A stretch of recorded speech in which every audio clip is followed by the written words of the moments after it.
pili na younger actor or actress na pwede kong sabihan ng pasisikatan kita, iho, iha. Si blank yun. Sa Encantadia, yung si, ano ba to, yung parang kapartner ni Andre Paras. Si Clea nga, sinasabi ko. Si Clea Pineda. So, matangkad na babae, matangkad. Opo, matangkad siya, di ba? Yun. Ayan, si Ayan, Clea. Kasi minsan nagtitiping, dumaan na gano'n, nagbigay-pugay sa akin gano'n. Ako siguro sasabihan ko na, although medyo sikat na siya. Oo.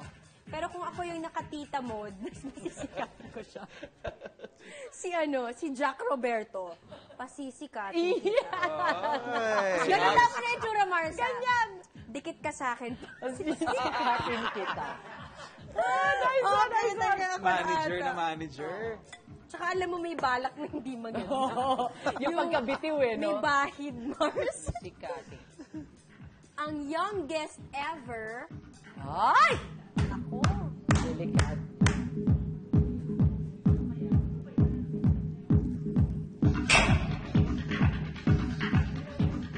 Okay ulit. Sira talaga. Sira nga tong atin. Ang youngest ever Oh my God. Naku, Mars, ano? na nakarelasyon ko ay blank years apart sa akin. Siguro naman ikaw ang sasagot. Pinakabatang naging jowa mo. Pero binata pa naman talaga ako noon.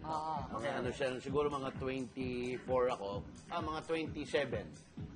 May naging girlfriend ako na 17 years old.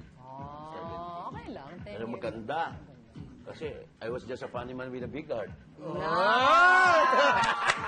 Alam mo, ilang beses na namin narinig yung ano mo na yan. Nakatulong kay Jim na yan. Sa Fudgeman. Kasi nga, di ba, hanggang ngayon nag-aaway kami ng mother ko. Dahil? Sino was born ako, away kami, tampuan, up to now, di pa namin naayos. Kasi sinisisi ko siya. Perfect ako eh.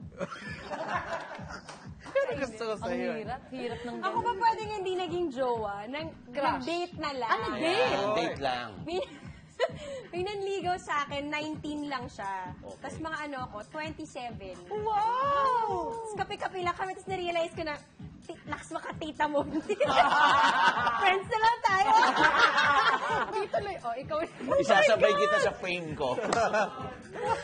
Sinabi pa sa question na magsabi ng pangalan. Ayo ah. I-edit out namin.